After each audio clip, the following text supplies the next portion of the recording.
Você sabia que Jesus era vegetariano, o melhor lacto-vegetariano? Jesus, quando encarnado na Terra, foi adepto de uma dieta vegetariana, ou melhor lacto-vegetariana. Disse que foi o próprio Moisés que interpretou que Deus, ao dizer não matarás, estava se referindo apenas ao homem. Jesus afirma que Deus é contra a morte de animais e diz que toda carne e sangue será cobrado do homem na forma de enfermidades. No Evangelho dos 12 Santos, Jesus a multiplicação de pães e peixe é escrita como multiplicação de pães e melões, indicando que os apóstolos também seguiram uma dieta vegetariana. Segue alguns textos extraídos do Evangelho da Paz dos Essênios. E Jesus continuou: Deus ordenou a vossos antepassados: não matarás. Porém seus corações estavam endurecidos e eles mataram. Então Moisés desejou que pelo menos não matassem homens, e permitiu-lhes matarem animais. E então o coração de vossos antepassados se endureceram ainda mais, e mataram homens e animais por igual. Obedecei às palavras de Deus: eis que vos dei toda a erva que produz sementes, que há sobre a face de toda a terra, e toda a árvore em que há frutos que dá semente. Para vós, esse será o alimento. E todo animal da terra e toda ave do céu e a tudo o que se arrasta sobre a terra, e que há alento de vida, dou toda a erva verde como alimento. Também o leite de tudo que se move será alimento para vós, assim como deu a eles toda a erva verde, dou a vós o seu leite.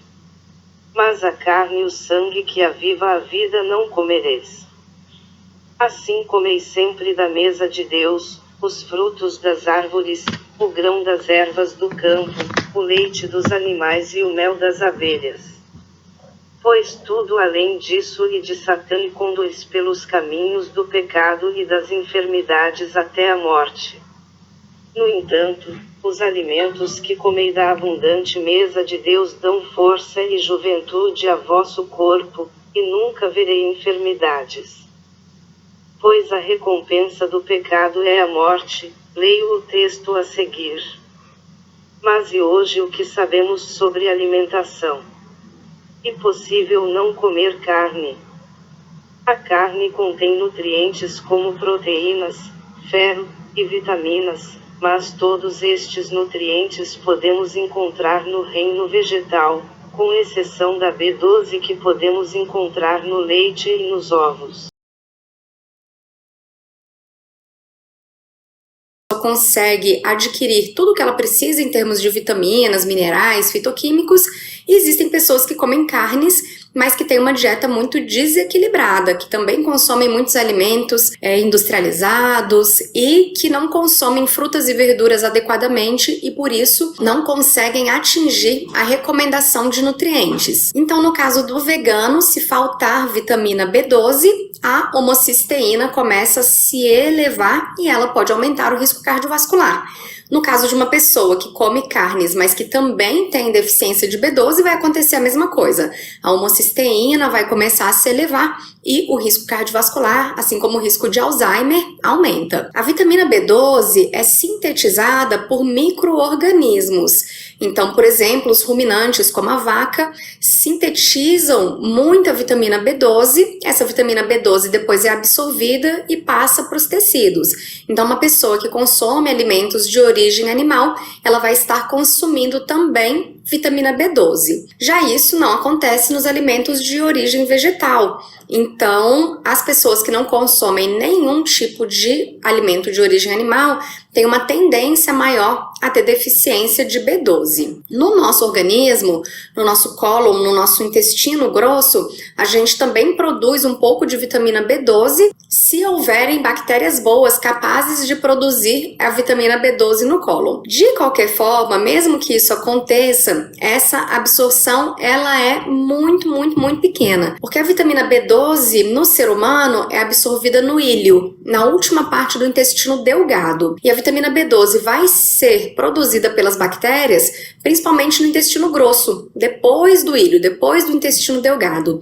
E existe uma válvula que separa o íleo do intestino grosso, se chama válvula íleo-cecal.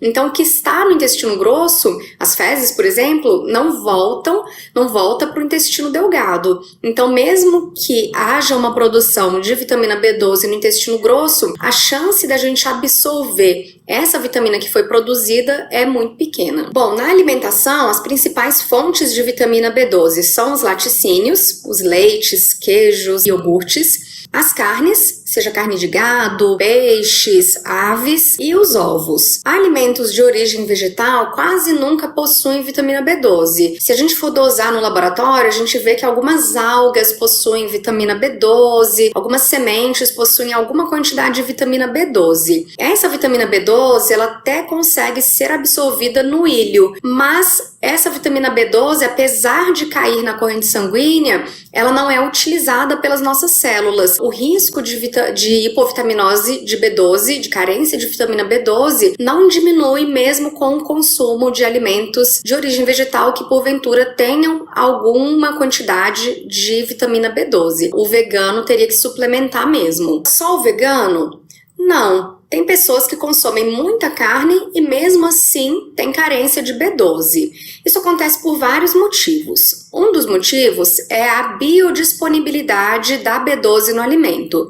A biodisponibilidade é a quantidade daquele nutriente que é absorvido pelo intestino. Então, como a gente pode ver nessa imagem, no caso dos peixes, 42% da vitamina B12 é absorvida. No caso do carneiro, varia entre 56% e 89% da B12 sendo absorvida. No caso do frango, de 61% a 66%. E no caso dos ovos, só 9% da B12 presente nos ovos acaba sendo absorvida. Além disso, a B12 é uma vitamina não muito estável, nem ao calor, nem à luminosidade. Então, por exemplo, quando a gente cozinha algum alimento que contém B12, acaba havendo uma perda desse nutriente que pode ser de até 70%. Foi feito, por exemplo, um estudo na Austrália com uma grande quantidade de adultos e foi observado que mais de 50% dos adultos australianos tinham deficiência de B12, apesar de a Austrália ser um dos países do mundo que mais consome alimentos de origem animal. Então, essa deficiência pode ocorrer por outros motivos que não tenham necessariamente nada a ver com o veganismo. Pode ser por conta de uma o Ayurveda não é necessariamente vegetariano e ele não é necessariamente contra a alimentação viva ou a alimentação crudívora. Basicamente, a ideia do Ayurveda é estimular uma alimentação mais saudável, é estimular uma digestão mais apropriada. No Ayurveda, a gente não é tanto o que a gente come, a gente é principalmente o que a gente digere de uma maneira apropriada. Então, uma das coisas que é importante deixar claro é que tudo que a gente encosta nos nossos sentidos através da boca, como a comida, do olfato, por exemplo, dos perfumes, claro que da comida também, do visual, do que a gente olha na natureza ou a gente olha cenas de violência na TV, tudo que está no nosso audição, assim, gente discutindo, barulho de caminhão ou eventualmente uma música de passarinho no fundo, ou na nossa pele, seja uma coisa mais carinhosa, ou seja um comportamento mais alguém te machucando, te batendo. Tudo isso precisa ser digerido pela nossa mente também, e precisa ser digerido pelo nosso sistema como um todo. Então, na alimentação Ayurveda, a gente considera que todo efeito fisiológico é uma parte do efeito psicológico que tem dentro da alimentação. E isso a gente chama de raças, dos sabores, das essências. Aí tem o que é traduzido como doce, salgado, ácido, picante, amargo e adstringente. E não são exatamente só essas palavras. Por exemplo, uma fala pode ser doce, uma fala pode ser mais picante, ou uma fala pode ser um pouco mais ácida, no sentido só para mostrar um pouco como é que essas raças influenciam a nossa psique. Então, uma alimentação mais vegetariana, lacto-vegetariana, saudável, tende a fazer com que a gente tenha uma mente mais sátrica, ou seja, uma mente mais harmoniosa. Porque o processo de digestão de carne é uma coisa que, mesmo que seja bem digerido, ele tende a gerar elementos químicos muito relacionados a uma presença elevada de nitrogênio, que faz com que a gente deixe a nossa mente mais embotada. Né? A gente, quando come muita coisa proteica, principalmente uma proteína de difícil digestão, como é o caso das carnes, isso deixa a gente com uma quantidade maior de ácido úrico, ureia. Isso faz com que a gente tenha, dentro de uma perspectiva mental, um embotamento das nossas capacidades psíquicas mais espirituais, que para a nossa ciência materialista de hoje em dia não existe, não importa. Mas dentro da perspectiva da Ayurveda, se você quer ser uma pessoa saudável, você pode ter uma alimentação tanto que seja crudívora, carnívora, viva e, entre aspas, ayurvédica. E aí, nesse entre aspas, a gente estava colocando a ayurvédica como sendo lacto-vegetariano. Porque o Ayurveda está muito associado à ideia do yoga, de ter uma vida espiritual aflorando na nossa existência. O objetivo maior do Ayurveda é fazer com que a gente tenha uma fisiologia saudável, para que o yoga possa ter uma mente, digamos, harmoniosa, para que a gente possa, digamos, ter um desabrochar espiritual. Ou seja, uma comunhão com o sentimento de que existe algo, universo, divino, ou qualquer coisa que seja. Bom, então, a primeira coisa que é importante deixar claro é que nos textos clássicos do Ayurveda, uma pessoa estava me perguntando no YouTube isso outro dia, existe descrição e também a recomendação de uso de não só da sopa de carne ou do músculo ou do tutano, da carne em caso de convalescência, mas também como parte de uma alimentação dos reis, como parte da alimentação dos mercadores, comerciantes, todas as pessoas que não estão voltadas mais para uma atividade espiritual no sentido de autoconhecimento e de aprofundar esse sentimento de comunhão e conexão com o universo. Existe a descrição da diferença da carne do que seria hoje carne de vaca, carne de frango, carne de porco, carne de peixe, etc. Bom, então a gente precisa no nosso dia a dia entender que o Ayurveda, ele, em um certo sentido, de uma maneira mais ampla, recomenda uma dietética lacto-vegetariana, porque a gente precisa da gordura animal de uma forma para alimentar melhor o nosso cérebro, e isso se dá principalmente através do ghee, que aí a gente entra na questão do veganismo. Hoje eu não vou falar tanto da questão do veganismo, porque ela é uma questão maior, vou falar mais da alimentação viva e crudívora.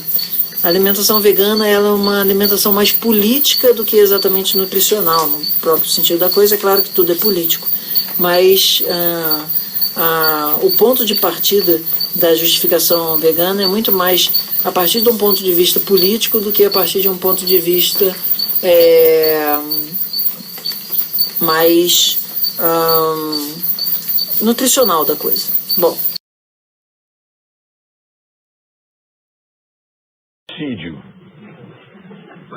E não obstante, estou aqui, já quase bisavô, com um corpinho de 25. Então, qual é a conclusão a que se pode chegar? É a conclusão de que há muita desinformação com relação aos sistemas alimentares. Não estou recomendando que comam batata frita, ovo frito, milkshake de chocolate e sanduíche de queijo quente. Não é isso, não é isso. Não estou recomendando. Prefiro que tenham todos uma alimentação mais saudável. O que eu quis foi mostrar que há absurdos aureolados como verdades. e que mesmo tendo uma alimentação absurda, uma alimentação adolescente, apesar disso, continuei em idade de crescimento, fazendo todos os esportes, vivendo e viajando, e continuo com muita energia. Então, o que talvez tenha contribuído para isso? Talvez seja o fato de que não envenenei o meu corpo ingerindo defuntos, corpos em decomposição. Talvez isso tenha ajudado. Outros diriam, foi o yoga. Não sei, talvez o conjunto desses fatores, talvez outros, talvez alguns elementos emocionais, talvez algumas outras técnicas praticadas, não sei. O fato é que a carne não faz falta. E se nós fomos projetados para comer carne, nós talvez precisemos dela, mas se nós fomos projetados para não comer carne, comê-la vai produzir doenças. Acho que na aula passada mencionei isso, que um animal que é carnívoro, se você lhe der alimentação estritamente vegetariana, continua vivo. E mais, o pelo fica mais bonito. Mas se você agarrar um animal vegetariano e lhe der carne, exclusivamente carne para comer, ele morre. Façamos a mesma experiência com o ser humano. É idêntica. Se você der ao ser humano só vegetais, ele vive indefinidamente. Vai viver aí os seus 120 anos de idade. Mas se você der a esse mesmo ser humano só carnes, em poucos meses ele estará morto, morre, porque nós não fomos construídos para viver de carnes. Então, por que as comemos? Porque nós somos manipulados pelos grandes, poderosos senhores de... As últimas investigações apontam para que o pangolim possa ter sido o veículo transmissor do coronavírus para os humanos. Os cientistas da Universidade Agrícola do Sul da China acreditam que o vírus se tenha desenvolvido nos morcegos, passado para o pangolim e depois para os humanos, uma vez que a carne do animal é uma iguaria no país asiático.